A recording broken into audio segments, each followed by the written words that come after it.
जय हिंद साथियों। आज मैं आपके लिए महान चंद्रगुप्त मौर्य की स्टोरी लेकर के आया हूं, जो कि इस स्टोरी से अपार प्रेरणा मिलने वाली है। I hope you enjoy this story, so let's start the video. ईसा से 350 वर्ष पूर्व की बात है। मगध की राजधानी पाटलिपुत्र का एक अहीर जब अपने बारे में गाय भैंसों को चारा पानी देने के लिए घुसा तो एक शिशु का रुदन स्वर सुनाई दिया। वह उसी आवाज की ओर दौड़ा गया। देखा एक नवजात शिशु पड़ा हुआ बिलख रहा था, शायद अपने उस दुर्भाग्य पर जिसके कारण उसे जन्म के तुरंत बाद ही अपनी मां से बिछुड़ना पड़ा था। अहीर ने आसपास देखा, शायद उसकी मां यहीं कहीं हो, तो देखा पीछे के दरवाजे में एक स्त्री तुरंत मुड़ी और बड़ी तेजी से चली गई।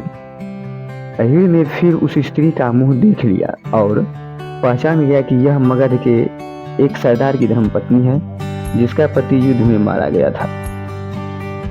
कुछ ही दिन पूर्व की तो बात थी, तब वह स्त्री अपना वैधव्य काटने के लिए अपने भाई के पास आई थी। भाई ने अपनी एकमात्र बहन को संरक्षण और सम्मान दिया। उसका प्रसव काल निकट ही था। तब भाई को चिंता होने लगी। बेचारा अपना पेट तो ही बड़ी मुश्किल से भर पाता था, फिर बहन के बच्चे का भार कैसे उठाता। परंतु उसने अपनी चिंता को व्यक्त नहीं किया। बहन भी समझदार थी, इसलिए उसने अपने बच्चे को किसी अच्छे घर के आसपास छोड़ आने का निश्चय कर लिया, ताकि उसका भली भांति पालन पोषण हो सके। यही सोचकर वह प्रसव के बाद अपनी ममता का बंधन तोड़कर नवजात पुत्र को उक्त अहीर के बारे में छोड़ने के लिए आई थी। वह जानती थी कि यह अहीर दयालु है, इसलिए बच्चा अच्छी तरह यही पल सकेगा और आंखों के सामने भी रहेगा। यही बालक आगे चलकर चंद्रगुप्त मौर्य के नाम से भारत राष्ट्र के सम्राट पद पर बैठा और अपना ही नहीं देश का नक्शा भी बदल कर रख दिया। चंद्रगुप्त के पिता मौर्य वंशीय क्षत्रिय थे। जब वह गर्भ में था तभी वे एक लड़ाई में मारे गए थे। बचपन से ही बालक चंद्रगुप्त को विपत्तियां और कठिनाई देखनी पड़ी।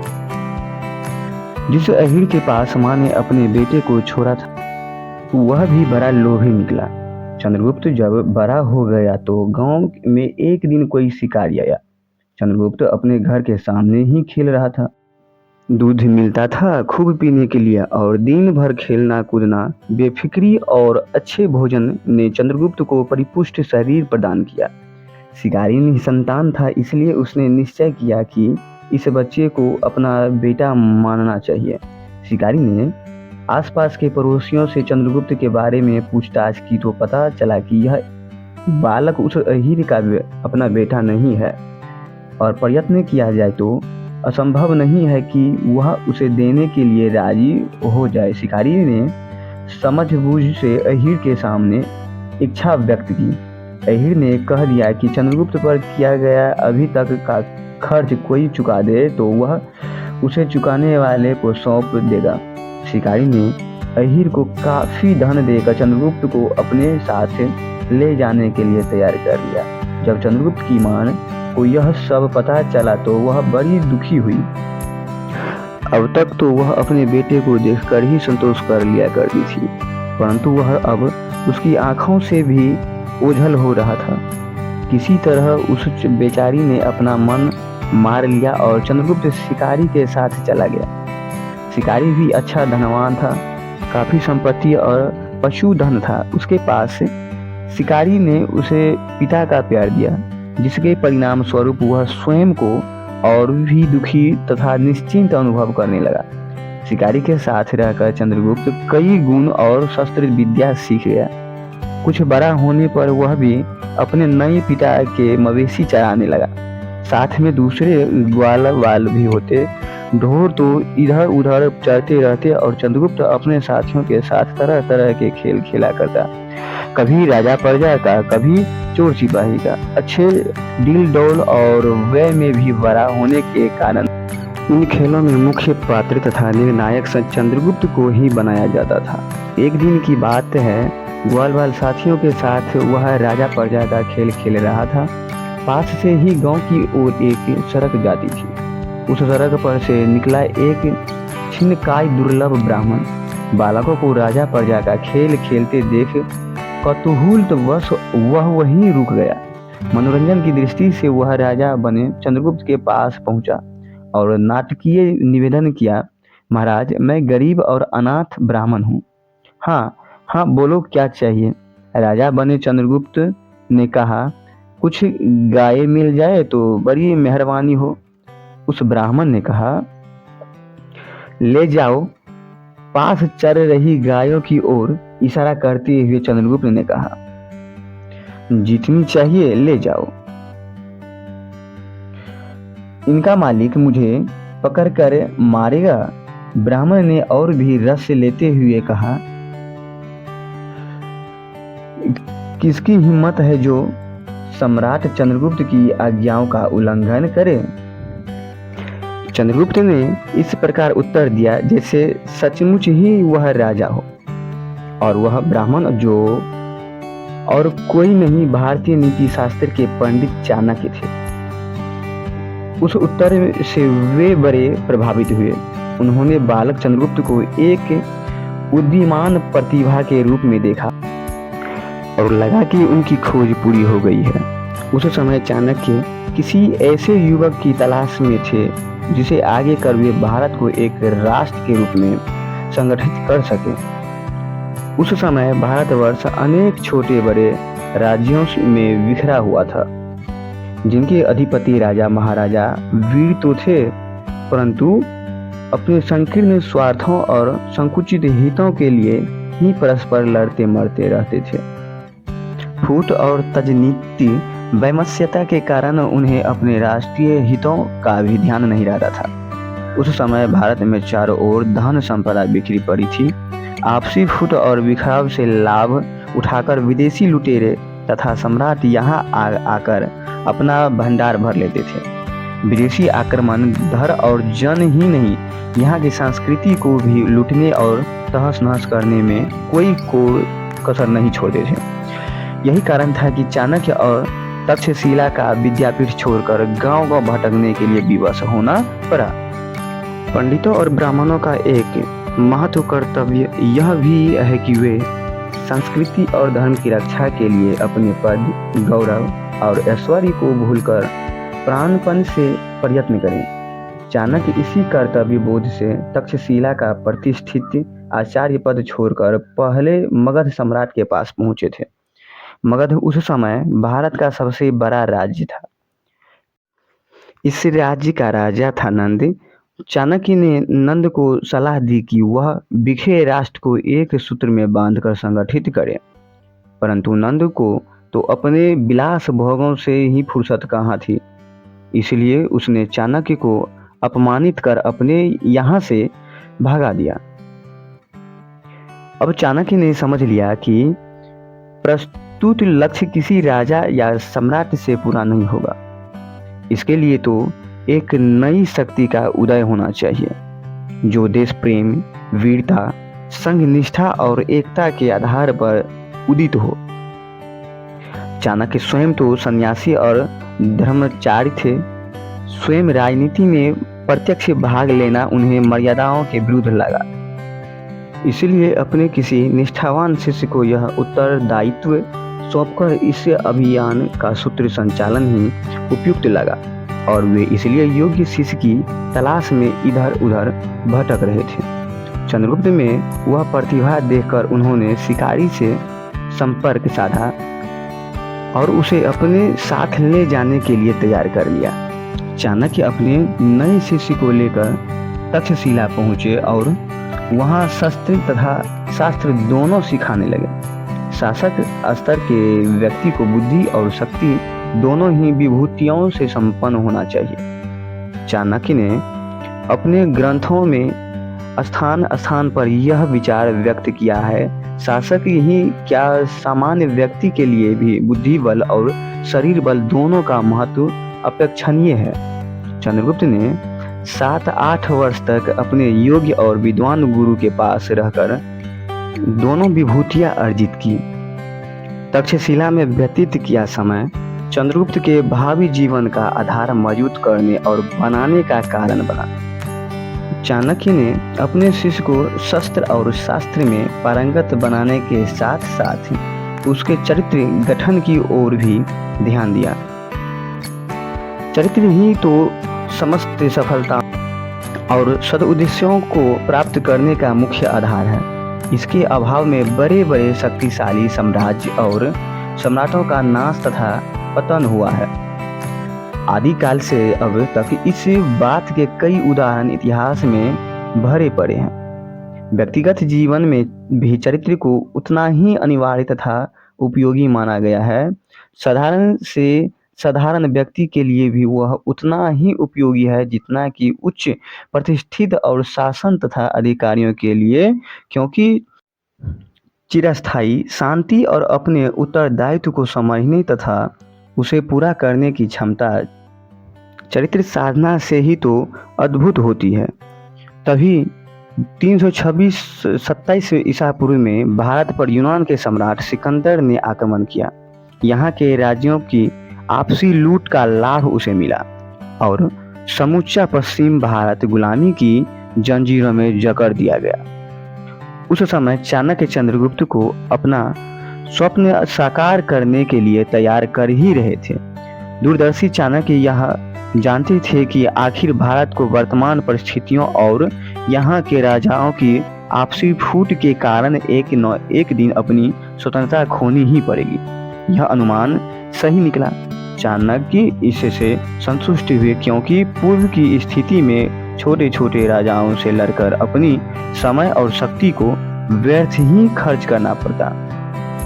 अब सिकंदर के आक्रमण से कई राजाओं का एकीकरण हो गया, तो उन पर विजय प्राप्त करने तथा अपना स्वप्न साकार करने में बड़ी आसानी रहेगी। अब चाणक्य और चंद्रगुप्त आगे की योजनाएं बनाने लगे। चाणक्य ने अपनी कुशाग्र बुद्धि से विदेशियों को भारत से खदेड़ने की योजना बना दी, जिसके अनुसार एक बड़ी सेना का गठन किया जाना था। इधर सिकंदर की विजय ने सामान्य जनता का मनोबल तोड़कर रख दिया। सेना गठन के लिए इस मनोबल को पुनः जागृत करना आवश्यक था।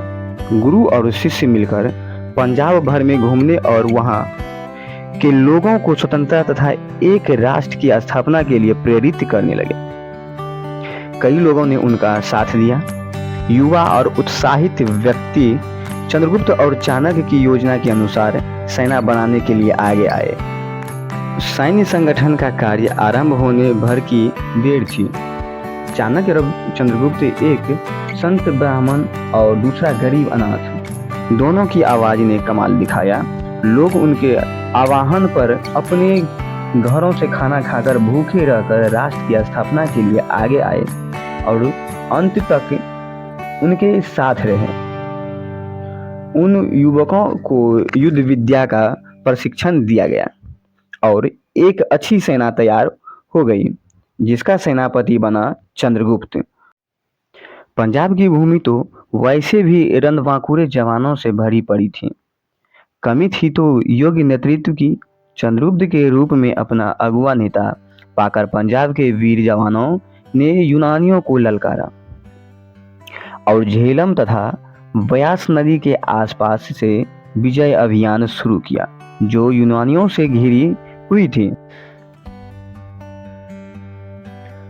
मरने मारने के लिए कटिबद्ध पंजाबी सैनिक और राष्ट्र निर्माण के लिए आहुत जीवन चंद्रगुप्त और चाणक्य इन सब की सम्मिलित शक्ति से 3 वर्ष के भीतर भूमि यूनानियों से रहित हो गई। विदेशी शासन का नामो निशान मिट गया। विदेशियों को भारत भूमि से भागकर चंद्रगुप्त का ध्यान अपने देश की अंदरूनी स्थिति पर गया। अभी तो आधे से अधिक काम बाकी पड़ा था। बुद्धि, कौशल और निष्ठावान सहयोगियों के बल पर चंद्रगुप्त को विश्वास था कि यह काम पूरा होकर रहेगा। जिस विश्वास के बल पर 4 वर्ष पूर्व गुरु शिष्य दोनों खाली हाथ घर से निकले थे, वह बुद्धि कौशल ही था जो उन परिस्थितियों में भी इतना बड़ा सैन्य संगठन तैयार हो गया। और मंजिल की आधी दूरी तय कर ली। पश्चिम भारत को सुरक्षित और कंटकहीन कर चंद्रगुप्त मगध की ओर मुड़ा। उस समय मगध के पास काफी बड़ी सेना थी। लगभग 2,25,000 सैनिक मगध के राज्य की रक्षा का भार संभालते हुए थे। परंतु चाणक्य जानते थे कि मगध का राजा नंद वहां की जनता में बहुत अलोकप्रिय है। उसकी शासन व्यवस्था चरित्रहीनता और घमंड से उसके स्वयं के परिजन राजमहल के निवासी तक बड़े त्रस्त थे। इसलिए थोड़ी सूझबूझ से काम लिया जाए तो मगध को आसानी से जीता जा सकता है। चाणक्य ने सैन्य बल की अपेक्षा बुद्धि बल से काम लिया और नंद के कई अधिकारियों को अपने पक्ष में कर लिया। अंदर से इतना सशक्त विरोध नहीं होगा यह जानकर चंद्रगुप्त अपनी सेनाएं लेकर मगध पर टूट पड़ा। यद्यपि नंद के कई अधिकारियों ने चंद्रगुप्त की मदद की, फिर भी मगध को जीतने में 2 वर्ष का समय लगा। 321 ईसा पूर्व चंद्रगुप्त ने अपनी सेनाओं सहित मगध की राजधानी पाटलिपुत्र में प्रवेश किया। नंद का शासन समाप्त हो गया था। राज सिंहासन पर चंद्रगुप्त को राज तिलक किया गया। इतनी बड़ी सफलता प्राप्त कर लेने के बाद भी चंद्रगुप्त में घमंड बिल्कुल ही नहीं आया। कहते हैं उसने अपने बालक बचपन के अहीर पिता को ढूंढवाया और उसे पर्याप्त धन दौलत दी ताकि वह सुख चैन से जीवन बिता सके। कई अवसरों पर चाणक्य ने भी उसे फटकारा, परंतु चंद्रगुप्त तो अभी सम्राट कम और शिष्य अधिक था। सम्राट चंद्रगुप्त मौर्य बन जाने के बाद उन्होंने अपने अभियान का अगला चरण पूरा करने के लिए कदम उठाया। पंजाब, मगध और व्यास नदी के तटवर्ती प्रदेश तो अधिकार में आ ही गए थे। अब मध्य भारत, दक्षिणी प्रांत और पूर्वी भारत को एक सूत्र में आबद्ध किया और भारत की नींव रखी। उस समय रचे गए ऐतिहासिक ग्रंथों में चंद्रगुप्त मौर्य का उल्लेख संपूर्ण जम्बूद्वीप के सम्राट रूप में किया गया। हिमालय से सागर तक और सिंधु से ब्रह्मपुत्र तक एक राष्ट्र भारत और उसका निर्माता था। एक अनाथ मातृ पितृहीन बालक सम्राट चंद्रगुप्त ने इतने बड़े साम्राज्य का अधिपति होते हुए भी कभी इस विचार को प्रश्रय नहीं दिया कि मैं अतुल धन संपदा और राज्य लक्ष्मी का स्वामी हूँ। वह सदैव यही मानता रहा कि मैं प्रजा का सेवक मात्र हूँ। अपने मार्गदर्शक महामती चाणक्य का विनम्र अनुगामी भर हूँ, जो इतने बड़े राष्ट्र के गठन में प्रधान भूमिका निभाने तथा अतुल वैभव का उपयोग करने में समर्थ होते हुए भी शहर से बाहर एक साधारण सी कुटिया में रहते हैं। सर्वोच्च शासन पद पर रहते हुए भी इतना निर्लिप्त और अनासक्त जीवन जीवक चंद्रगुप्त मौर्य ने भारतीय इतिहास में एक स्वर्ण अभ्यास अपनी कर्म लेखनी से लिख डाला। यथा राजा तथा प्रजा के अनुसार चंद्रगुप्त के शासन काल में लोग भी उतने ही सदाचारी और एक दूसरे का ध्यान रखने वाले हो गए थे। फिर भी शासन की ओर से किसी प्रकार की लापरवाही नहीं बरती जाती थी। चाणक्य द्वारा लिखित अर्थशास्त्र, जो राज्य व्यवस्था का प्रमुख मार्गदर्शक ग्रंथ माना जाता है, इसके अनुसार तथा चाणक्य के परामर्श से सारा राजकाज चलता था। सैन्य संगठन तथा सुरक्षा व्यवस्था इतनी सुदृढ़ बनाई गई थी कि बाहर का कोई भी शत्रु राष्ट्र की सीमा को भेद नहीं सकता था। इतिहास में चंद्रगुप्त मौर्य के शासन काल में ही सिल्यूकस सिकंदर के आक्रमण का उल्लेख भी आता है, परंतु उसे पराजित होकर ही जाना पड़ा। लगभग 24 वर्षों तक राज्य कर 297 ईसा पूर्व चंद्रगुप्त का देहांत हो गया।